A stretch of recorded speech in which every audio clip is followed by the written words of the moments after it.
every one of us in this room, we've got dreams, things with all our heart we'd really like to do.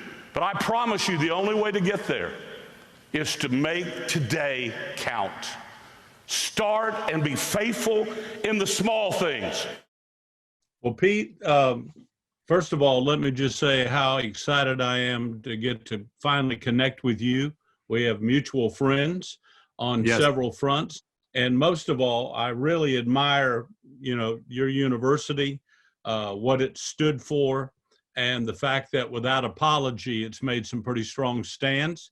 And in this day and age, those are remarkable things.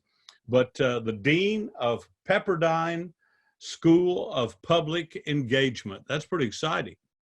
Yeah, it is. We are about 23 years old now, really had a unique founding with folks ranging from Michael Novak to James Q. Wilson and others, and really created a very unique curriculum that we have refined over the years, to be sure, but it's still a different way of preparing public leaders.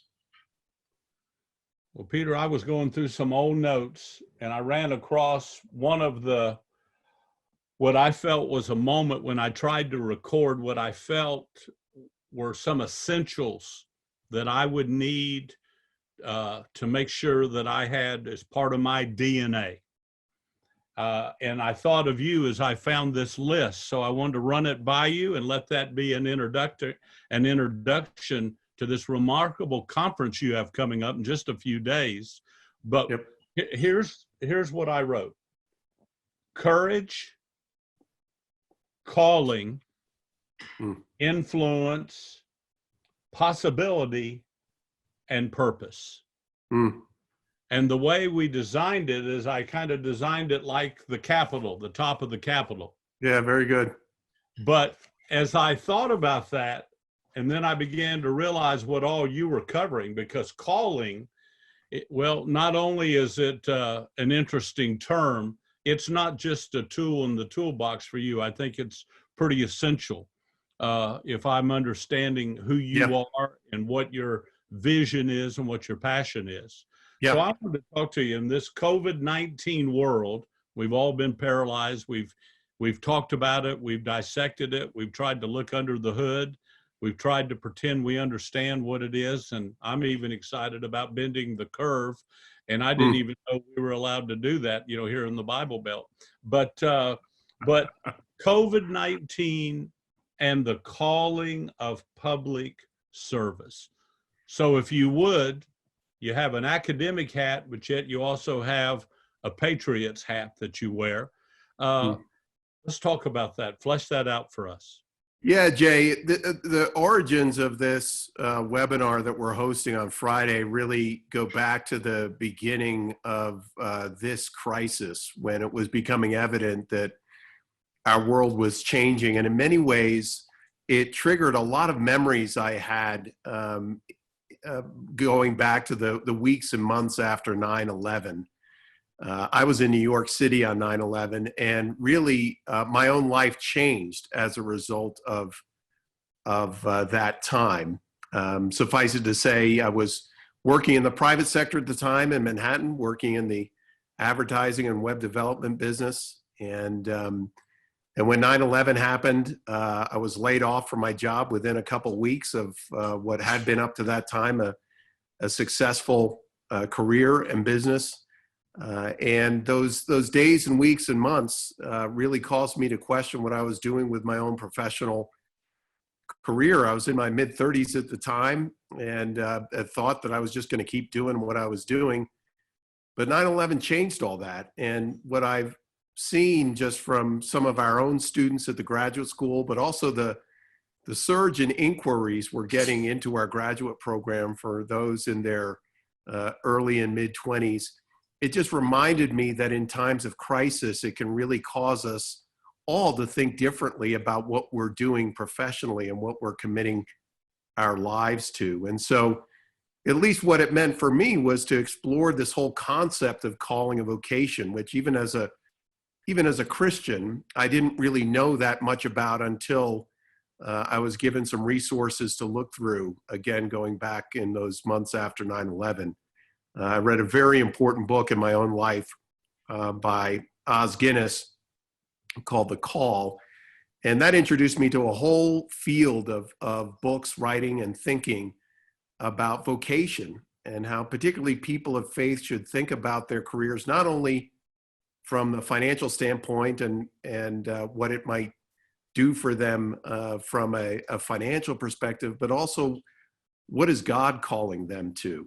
And again, that was what prompted a radical change in my own career, leaving the private sector and going into the world of politics and policy. And when I began seeing some of that again about a month ago, it just, it has made me think about the importance of looking at our lives, especially as people of faith, through this lens of calling.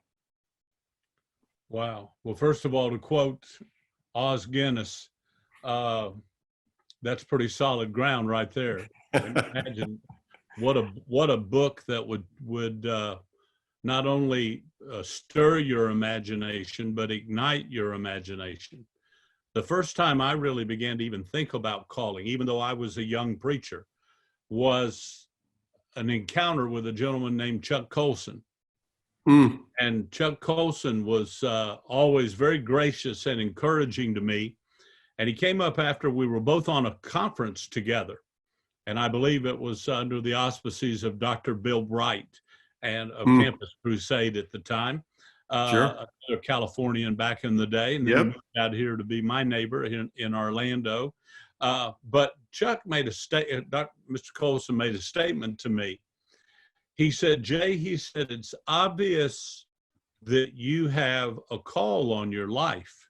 And no one had ever said that to me before. And coming from him, you know, I took it as a great compliment because I knew the profound change that had gone through his life. And I knew also the renown in which he was, you know, the esteem in which he was held in by so many in the faith community that had seen this transformation of his life and this change in his life. But then he said something very convicting. He said, Jay, it's very obvious you've got a call on your life. But with all the students that you talk to, are you helping them understand the role of calling on their life? And I wasn't trying to be, terse, but I just said, well, I'm a big believer God does the calling. You know, it's not up to me to determine if someone is called. It's up to me to block and tackle to help them. Right. But the way he framed it, and then he spent some time as only he could do, very penetrating, but it just began to teach me the importance of helping a generation come to grips that there are callings on our life and that we're held accountable to what we do with them. Yeah. No, Jay, that's a very good point. And even follow that along. What Guinness talks about in this book, The Call, is that for people of faith, there is a primary and a secondary calling. And that was a very important thing for me to understand. Again, I was a person of faith at the time. And so when he talks about the primary calling on all of us to be in relationship with him through Jesus, that was understood. I understood that. But he takes it a second step to say that there is a secondary calling then, that based on our gifts, talents, opportunities, backgrounds, that we should be thinking more specifically and looking at our own professional careers, or at least civic involvements, in ways that we perceive God working in our particular lives. So the primary calling is general, but the secondary calling, in taking it a step further, is to think very specifically about your own gifts, talents, and abilities, backgrounds, experiences, even bad experiences. I think that's the important thing that I've learned about calling, is that it's a way for people to redeem very bad experiences. I mean, I know that you've done that in your own life, Jay. But for many of us who have gone through difficult points in our life, it's very easy to wonder, well, why did I have to go through that? And sometimes when you see it through the lens of calling, you realize that was an experience that I had to have, that I can then take and engage with others, whether it's professionally through a career path or through some sort of civic involvement. But it's a very important way to understand not only the future and decisions we'll make about our careers, but also what has led us to this point, the bad and the good. Well, that's quite liberating as well, though, that we might be able to, not that we do the redeeming, but it's almost like we can redeem the hurts or the scars. I wrote down a phrase because I've been intrigued about you and I having this opportunity, and I can't wait for the seminar on Friday. But I wanted to ask, I wrote down this phrase, don't waste your sorrows. Does that fit in? But you've kind of answered that already, but I'd written this down ahead of time, so I have to use it, right? Yeah, no, that's good. If you write it down, I may steal it from you. You know, but don't waste your sorrows. Yeah. But the way you unpacked it just a moment ago, it really even gave clarity to some of the things in my own life that I've always felt like, well, maybe I went through those things for a higher purpose, for a higher calling, you know, to prepare me, to equip me. But the way you unpacked it, it almost seems natural. Yeah, no, I think one of the things that I've learned, and again, it's through understanding the calling, this sense of calling, is that you either own your past or your past owns you. And you can really only own your past. And by that, I mean, especially pains that you've been through Christ. But the way in which you do that, I believe, is through understanding, well, how do those pains then fit with your particular calling, and what should you be doing with those to help others? And again, it doesn't necessarily mean you have to have a radical career change like I did, but it should at least mean that that is a story that can be redeemed in the telling and service to others. Now, when you talk about 911, and that obviously was one of those moments, and I believe I'm correct in assuming that you feel this moment we're going through now could well be that for this generation of millennials. Yeah, So I do. I see it in a couple different. that? Yeah, so I see that in a couple different ways. For me, you know, 9/11, and I can only just tell the quick story of walking around Central Park in 9/11 and staring downtown at the smoke that was coming out of what used to be the World Trade Center, and just having this feeling that the world around me was changing.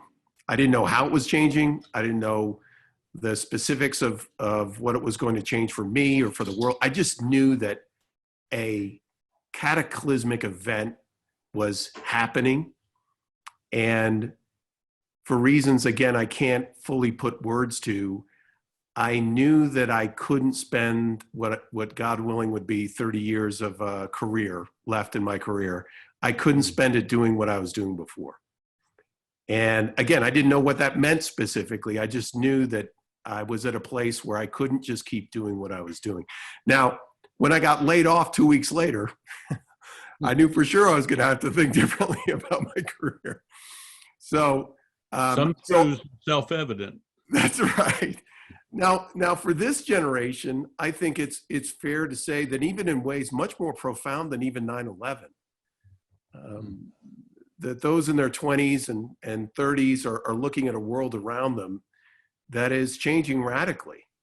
Not only here in the United States, but in their own communities and globally. There is going to be a post-COVID-19 world. And that is going to be different in a lot of different ways than, in many ways, than the pre-COVID-19 world. And I also know that for our students, we have students that frankly had career plans for the fall that are now off the table. We had, and that's not just recent college graduates, it's those that even in their mid to late 20s were getting calls into the office about people who said, you know, I've lost my job, or I'm not sure if there's going to be a job for me in the fall. And I also see this world around me changing, and it's changing in a way that our politics and policy are going to be profoundly impacted. And so again, the whole trigger for this whole webinar that we're doing on Friday is just these memories that I had of my own life and those around me. As you know, Jay, there were a lot of people that went into the military, a lot of people who went into the public service after 9/11. And again, I'm beginning to see the same kind of thing happening here. Well, I was just wrestling with a certain question, but there's a young man that's vice president of our student leadership university, who's gone on to get his PhD, and he's remarkable. He's a great thinker, Dr. Brent Crow. But I never will forget, after 9/11, he came to me and said, man, I've got to go into the military. Mm. I have to go and defend my country. Mm-hmm. And so I talked to him about it. I said, well, there's a lot of different ways to defend your country. And Right. although I greatly admire those that wear the cloth of our country and obviously are that thin wall of defense for us, obviously we have the greatest military in the world, and it's a great honor. We love them. But I said, I just want you to think this through and really pray it through. He said, but I feel like 9/11 will be the defining moment of my generation. And I said, well, so how are you going to respond to that defining moment? Are you going to say, this is what I feel right now at the moment, so therefore I'm going to go do it? Or is there a grid of decision making as you wrestle with? So, and I tried not to, and I remember him saying, he said, but Doc, surely you feel like, I know how you feel and how you talk about the country and this, that, and the other. He'd been with me to Normandy many times where we take a lot of our students, And I said, let me just tell you something. If there's another attack on our country, I'll sign up and go with you. We'll go together. Okay. Right. I said, that's what they need, an old dude with a new knee, a fake knee. But anyway, I sense, and I know you've put your finger on this by the conference, but this is a defining moment, and a lot of young men and young women don't know what that means or what it looks like or where we go from here.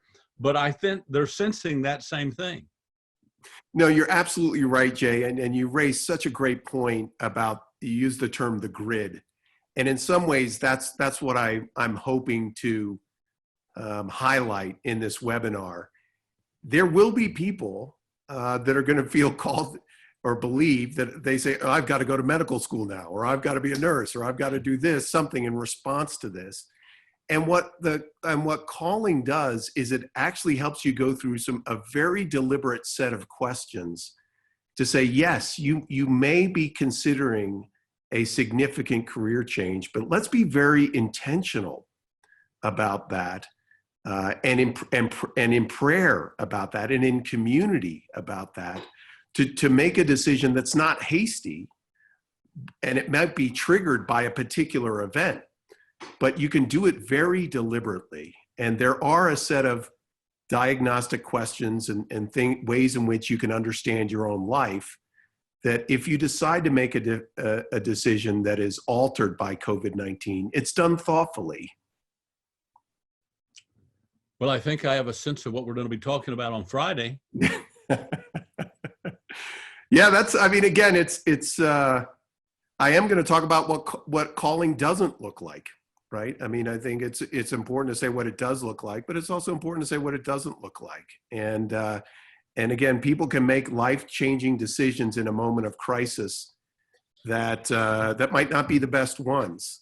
But I think what the importance of these kinds of life-changing events, why it's so important, is it can prompt the real important questions about who we are and what God might be calling us to. Well, we know it will affect career decisions, so we'll be addressing that on Friday. That's right. But also, can a calling redeem a tragedy? Is that possible? Is that too high of an expectation, or is that a legitimate response? No, I think it is completely part of calling. Again, it's a way of not only understanding who we are, in our, if you will, our natural gifts and abilities, but also we are shaped by the lives that we've lived, and God has been involved in that. And again, it is very easy when we're going through a tragedy or a crisis to say, why is this happening to me? And to take a step back, to be deliberate, to be prayerful, and to think about, well, did those crises or pains actually prepare me perfectly for this point in my life? I've seen it happen in my life. I obviously know that it's happened in your life, Jay. And for the people that have really taken on this concept of calling, it is indeed a way to redeem the painful experiences of our past and to make them useful for others. We'll never look at certain professions the same again. We know 911, come back to that moment that had such a grip on your life and what you've done with your life.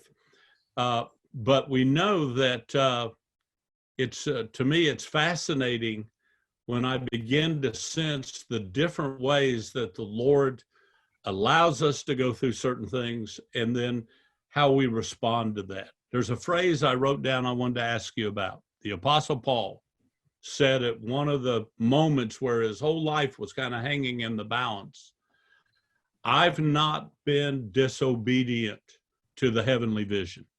He was standing before Agrippa, Caesarea by the sea, in prison. And Agrippa was right there, and he was trying to share the good news with Agrippa. He was going for the jugular, if you will, to try to get a decision from Agrippa about the reality of Jesus and who he is and what he had done. But I never have forgotten at that moment when his whole life was kind of hanging in the balance. And that was kind of the impression as I read about the webinar coming up this Friday. Mm-hmm. I read about some questions, and knowing the depth of some of your feelings on this. I mean, I can't think of anybody better to walk us through this grid or walk us through these decisions and even unpack some of these emotions than somebody that's devoted their life to a calling, which you have. You've answered that calling. But as we talk about Paul's life hanging in the balance, so many young men and women, their future's hanging right now. How am I going to respond to what we've gone through and what we've seen the consequences are? So it's changed the way on how we look at certain professions. 911, the police and firemen have been treated 100 times different than they ever were. True. And rightfully so, right? Right. And certainly the U.S. military. It kind of helped us do a great course correction on how we treated everybody from Vietnam and realize, man, these are our cherished possessions, those That's that right. wear the uniform. But now we look at these essential, quote, non-essential, what's become essentials. Who'd ever dreamed the truck driver driving all night? Very good. So would be essential. Very Who'd good. ever nurses, young nurses that are, struggling to take care of their family and yet go and put in long hours. I mean, so this is one of those moments. So I ask you, how are we going to help them respond to the heavenly vision? Are they going to be obedient? Or are they going to miss it? Well, all I can say, Jay, is that in times of crisis, it can be clarifying, right? Our God is a God of peace as well. And so as much as there is stress and mystery and confusion around us, that is not coming from God. And what I've found in this way of looking at my own life through the lens of calling, it is actually a very peaceful way. That even in the midst of crisis, where you can have a sense of, am I doing what God is calling me to do? And again, that can be all levels of work. It can be the truck driver and the president of the United States. And I don't mean to put those in any sort of hierarchy, only to say that God works in our lives, not only corporately, but also individually. And I think this is one of those moments that at its best, what a crisis does, it strips away all the non-essentials and causes us to think very seriously about the steps we're taking. I guess I would just close by saying, Jay, I think what 9/11 did for me is that it really did strip away and really for the first time make me very intentional about decisions I was making in my career. Because even as a person of faith, I wasn't. I was just kind of doing the next thing in front of me. I wasn't taking that big picture lens. And even though I understood my relationship to God, I didn't apply that lens to what I was doing at work and how I was thinking about my vocation. It was very comfortable. It was very nice. It was fun. But again, it took 9/11 to kind of strip away all those things to say, am I doing what I was called to do? And I think that's the best that can come out of a crisis like this. Well, Pete, help me here. How do we imprint this in the minds of everybody watching this podcast or listening to this podcast? It's called COVID-19 and the Calling to Public Service. Right. It's this Friday, April 24th, 2:30 p.m. Pacific Standard Time. Right. So 5:30 in the Eastern. real world. Yeah. 5:30 in America. Yes. Very good. All right. So yeah, if you go to the publicpolicy.pepperdine.edu website and you scroll to the bottom, you'll be able to click on the link there and register. And just for folks to know that even if you're not able to join us live for the webinar, everybody who registers will get a link to the recorded session, very similar to your podcast, Jay. And Give us the address again, Pete. Yeah, so the website is publicpolicy, one word, .pepperdine.edu. And if you scroll down to the bottom of that homepage, you'll see on the events section the link to the webinar for calling. And just click on that and follow the prompt and type in your email and you'll get registered for it, whether you can join us live or we'll send you the recorded session afterwards. Now, I must admit, I haven't always had my heart right about Pepperdine. I mean, you've got maybe the greatest view in the country. Am I fair on that? Yeah, as someone who grew up in the Northeast, Jay, I have to say it's the most stunning campus in America. Has to be. Okay. Well, now listen, all of us that are here in America, I want you to tune in. Pete, I'm very grateful for you, what you've done, how you've answered the call on your life. You've been obedient to the heavenly vision. Your fingerprints are all over a lot of young lives and a lot of folks in very strategic places in the administration, in our country, in business, and so many others. And so I'm looking forward to you and I getting to do some things together. But thank you for reminding us that there is a call on our life and that we can courageously answer that call. And my prayer is for you and all those participating in the webinar on Friday, that the Lord will make his calling Waterford crystal clear. You know, in the South, we've learned there's a difference between crystal clear and Waterford crystal clear. I broke a Waterford crystal, and my grandmother made sure you knew the difference. Attention for several weeks because of that there's the difference. So my prayer is this conference, COVID-19 and the Calling to Public Service, this Friday, 2:30 Pacific time, 5:30 in America, that people will be able to begin to have that calling made Waterford crystal clear for their lives. God bless you, buddy. God bless you too. Honor to be with you, Jay.